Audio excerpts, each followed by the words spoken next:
네, 안녕하십니까. 동학개미 구독자 여러분들, 성북개미입니다. 오늘 삼성전자를 좀 방송을 해보도록 할 거예요. 코드번호 005930이 되겠습니다. 삼성전자는 제가 처음 찍는 거죠. 삼성전자는 제가 찍은 적이 없습니다. 근데 여타 방송에서 뭐 자꾸 10만원 간다, 뭐 간다, 그런 얘기들만 자꾸 해서 조금 이제 어떻게 보면 어그로 끄는 방송들이잖아요. 그러니까 현실적으로 좀 봐야 돼요.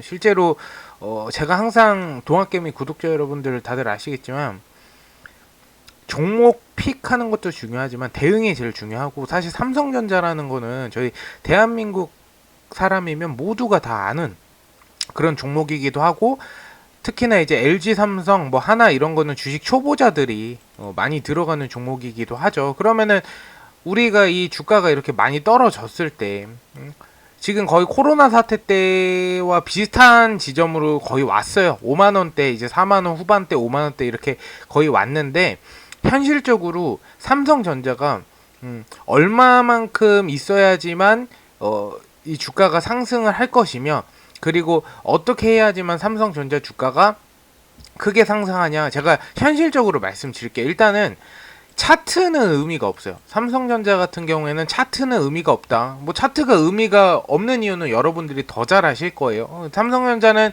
결국에는 이 우리 금융시장에 있어서 악재와 이슈, 요거에 따른 어떠한 삼성전자의 주가 흐름을 봐야지, 차트 봐서는 의미가 없습니다. 삼성전자 같은 경우에는 뭐 주식 수도 거의 45억 주가 넘고요. 시가총액도 몇백 조가 되는 종목인데 과연 차트만 가지고 될까요? 절대 안 된다라는 것이죠.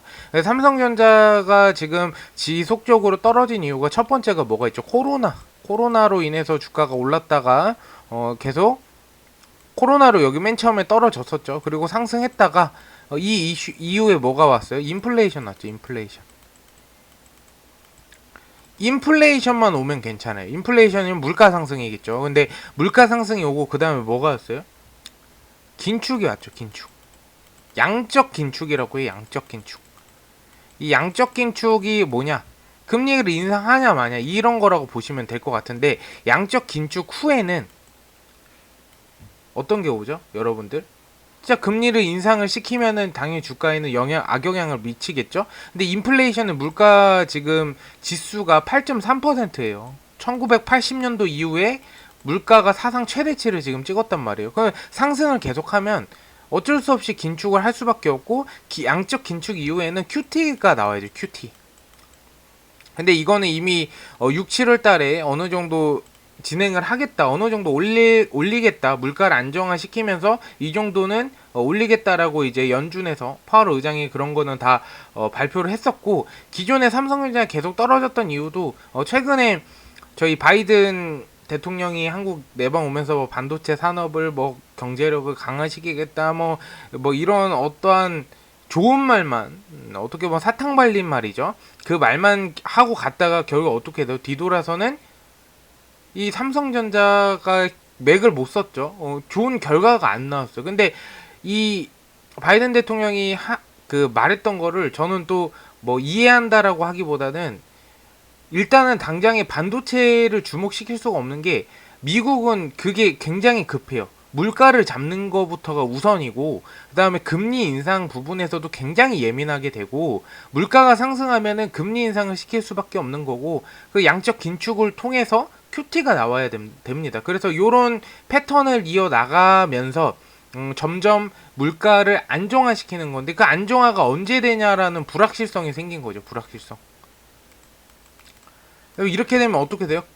금리가 인상되니까 달러 환율도 오르게 되어 있죠. 지금 거의 1,400원대, 지금 정확히 말하면 1,394원이죠. 94원에 이제 오늘 날짜로 마감했는데, 이 삼성전자 주가가 올라가려면요, 일단은 환율이 떨어져야 되고요. 달러가 수치가 떨어져야 돼요. 달러 수치가 떨어져야 되고, 달러 수치가 떨어지면서 금리 인상 부분에 대해서 이제 확정이 나와야죠. 확정이 나면 금융시장에서 어떻게 받아들이냐, 시장에서는 불확실성이 해소되었다라고 받아들이기 때문에 뭐 올라가든 말든 빨리 그냥 확정이 나야 됩니다. 지금 미국 그 금리 인상한다 뭐 이런 이슈 때문에 저희 한국은행에서도 이제 여기 어떻게 해야 되냐 계속 불확실성만 제기가 되는 부분이기 때문에, 전체적으로 봤을 때 삼성전자가 이런 지수에 못 이겨서 계속 지지부진 횡보하고 떨어진 가능성이 매우 높다라고 보여져요. 그러면 이제 언제 반등 시점이냐? 반등 시점이라고 하는 거는 결국에는 이게 요번에 이제 9월 달에 FOMC죠. FOMC가 끝나고 나서 금리 부분에서도 확정이 나야지만 주가가 다시 반등하면서 상승이 충분히 가능할 것이다. 저는 그렇게 보고 있고요. 왜냐하면 다행히도 우리한테 호재라고 좀 생각하는 거는 코로나가 이제 거의 감기와 풍토병하고 가까워지면 감기와 가까워졌으면 거의 이제 뭐 종식 단계라고 보시면 된다라고 이제 뉴스에서도 최근에 나왔었죠. 그래서 그 부분이 처음에 인플레이션 시작될 때 코로나 때문에 인플레이션이 시작이 된 겁니다, 여러분들. 그래서 아예 자체 원인이 해결이 돼버리면 이 뒤에 문제도 충분히 저는 해결이 가능하다라고 보거든요. 그러면은 삼성전자 언제 들어가냐? 지금 신규 접근도 가능하다라고 봐요.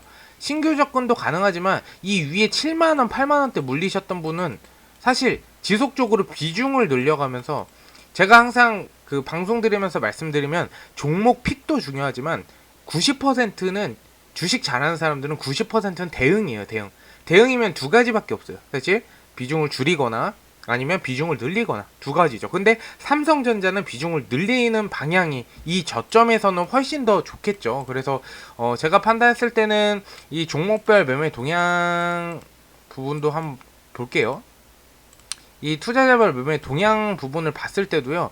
지금 현저히 뭐 개인 물량들이 많다라고 느껴지겠지만 기관계가 더 많이 매집을 하고 있는 상태고 현재 한 달 동향만 굉장히 많이 빠져나간 상태예요. 그래서 이렇게 빠져나가서 주가가 많이 하락했을 때 결국은 아래에서 다시 올리는 거는 세력들입니다. 세력들. 외인 기관이에요. 결국에는. 그렇기 때문에 떨어졌을 때 지속적으로 모아가면 애는 제가 봤을 때는 중장기도 안 돼요. 장기로 보셔야 되긴 하지만 마인드는 장기 마인드지만 어느 정도 바닥에서 내가 계속 특히나 이제 신규 접근하시는 분은 거의 기회가 될 수도 있는 부분이라고 생각해요. 떨어지면 또 매집하면 되고 떨어지면 또 매집하면 됩니다. 제가 판단했을 때는 여기까지는 안 와요. 근데 일단은 매집하면서 이 차트를 보는 게 아니고 팩트예요. 차트를 보는 게 아니고 FOMC 금리 인상 부분이라든지 물가 인플레이션에 관련한 물가 지수가 얼마나 안정화가 점점 잡혀가고 있냐 그거를 보셔야 됩니다. 절대 이제 삼성전자 검색해가지고 삼성전자 매출액 이런 거 필요가 없어요. 어차피 삼성전자는 매출액이 대한민국 원톱이고 앞으로도 계속 좋아질 거기 때문에 지금 그거를 이 삼성전자의 펀더멘탈이나 모멘텀을 볼 게 아니라 전체적인 금융에 어떤 악재가 있는지 어떤 호재가 있는지 그걸 보고 신규 접근을 하면서 계속 대응을 해 나가시면 분명히 삼성전자로 수익 보실 수 있다. 저는 그렇게 판단하고요. 뭐 삼성이 10만원 건데 터무니없이 뭐 삼성전자 뭐 이때 이렇게 들어가면은 상승 충분히 한다. 뭐 이게 뭐 말이 되나요? 사실 현실적으로 말을 해줘야 되는 거지. 그래서 그 부분 참고하시면 좋을 것 같습니다. 어쨌든 앞으로도 삼성전자는 제가 오늘이 이제 처음이자 마지막 방송이 될 텐데 좀 답답해서 방송 드렸고요. 앞으로 궁금하신 점 있으면 유튜브 댓글에 질문 남겨주시면 다음날 방송 때 다시 한번 피드백 드리도록 하겠습니다. 감사합니다.